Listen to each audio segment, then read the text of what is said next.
Hey, what's up, Killer Knife fans? Welcome back if you watched the first video and disassembly, and welcome if you didn't. This is the Olamic Wayfarer 247.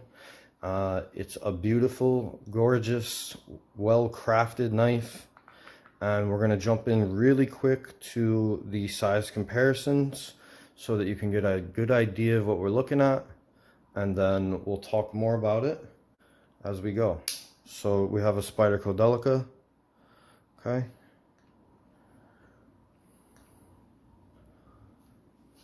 Slightly larger knife than the Spyderco Delica.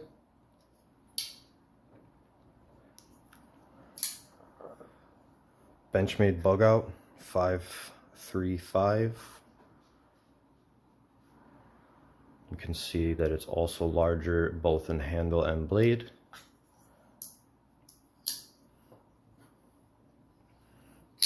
Another flipper.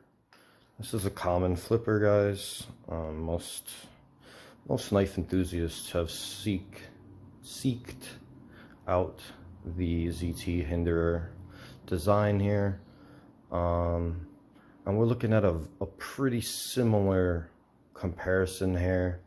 This handle is probably just about as long. It looks very similar, right? This knife is a lot beefier though. All right, Chris Reeves. This is the large Inkosi. Once again, you can see relatively similar sizes. Very comparable size. Okay. And lastly, a Recon 1, which will dwarf this knife completely. Longer handle, longer blade, okay?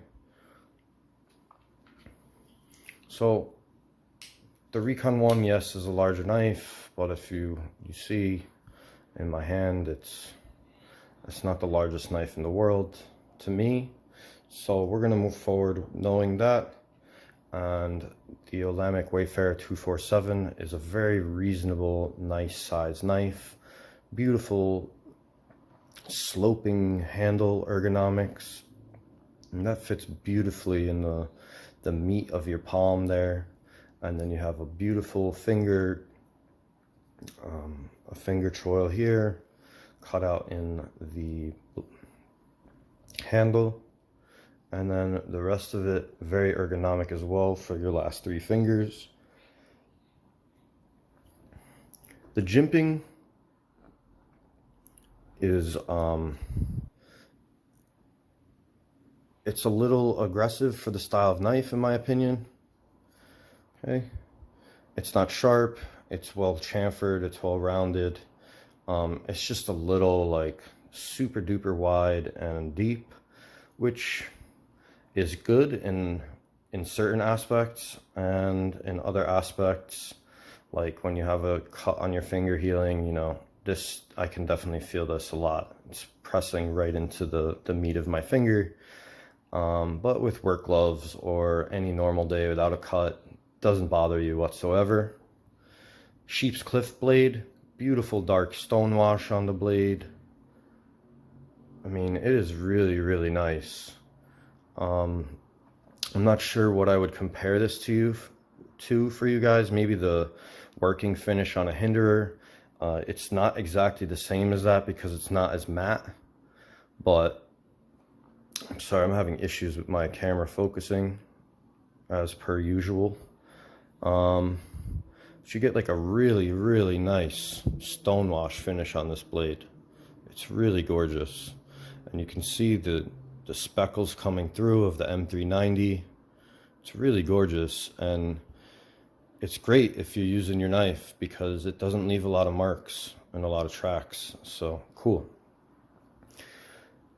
The handle on this knife is scalloped and flamed titanium, all titanium hardware, which is anodized bronze. Titanium backspacer, also anodized bronze, and really beautiful. I mean, one thing that Olamic is really known for, other than, you know, just being an overall great company, is their precision, their attention to detail, and like they're just super artistic about every design they make. And a lot of their designs they're one and done.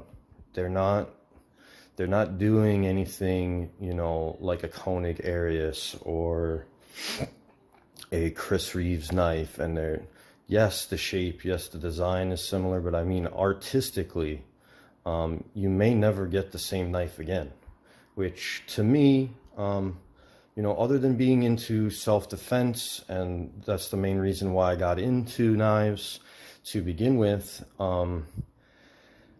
the art and design and the love and the hard work and the beauty that goes into a knife like this is something that I truly, truly appreciate.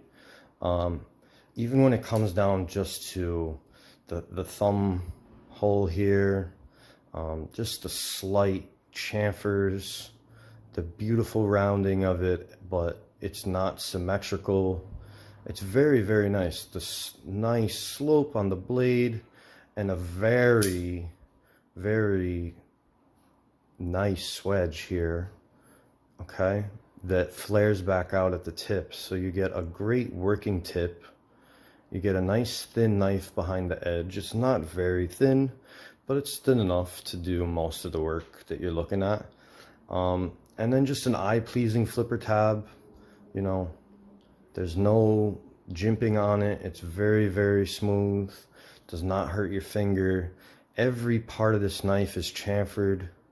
The inside of the lock bar, the inside here, everything is smoothed and rounded, and they really took care of, you know, the person that's going to buy this knife. They wanted them to be extremely, extremely happy. So this is a super high quality knife. You can see the printing on the inside here. If I can get it to focus up for you guys.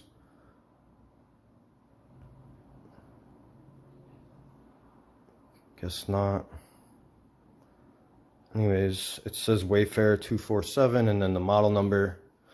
Okay, Sheep's Cliff blade is what they call it. Flipper. Let's see if I can give my camera a second to do me any justice here at all and focus. Beautiful. Thank you, camera. It's a flipper, but it also has the holes. The Spidey flick works excellent. And then this works too, but less. Sometimes I can't really do it, unfortunately, right now because my thumb.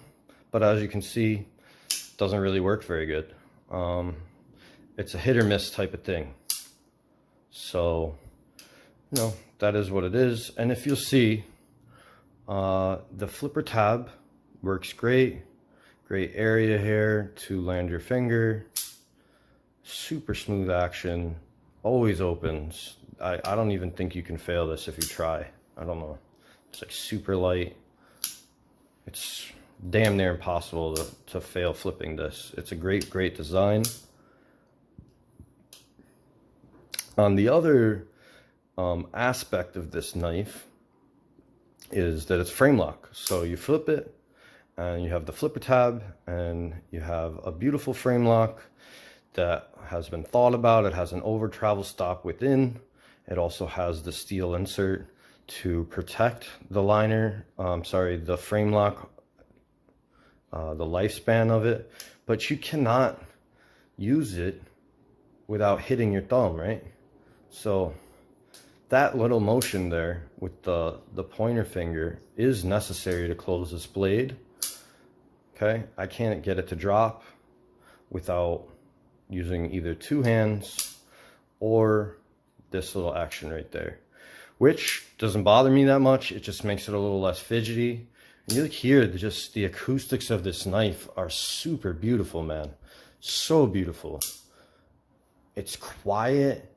You can just tell that every part of it was thought about and designed with a lot of thought, and it's a knife that will last a lifetime for sure.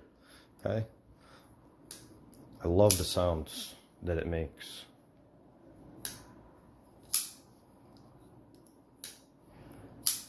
All right. So really, looking at a freaking awesome knife, okay, number one. Number two, it's a pricey knife. I think I paid somewhere between $600 and $700 for this knife. I think it was $650. Okay, so it's not an affordable knife for most people. Obviously, you know, money is different for everyone. A dollar has a different meaning for everybody. I'm not going to say by any means that $650 isn't a chunk of change to me. So, you know, I saw this knife, I really wanted it, I bought it, I invested in it. It's something that I think will make me happy for a long time. If you guys follow me on Instagram, and obviously if you follow me here on YouTube, you know, I really like skulls. I'm really into that type of stuff. It's a big thing for me. You know, that's another conversation for another time. But this pocket clip is awesome. I mean, just look at the detail. The detail is just, it's superb detail. I mean, it's really, really beautiful. Solid titanium everything. And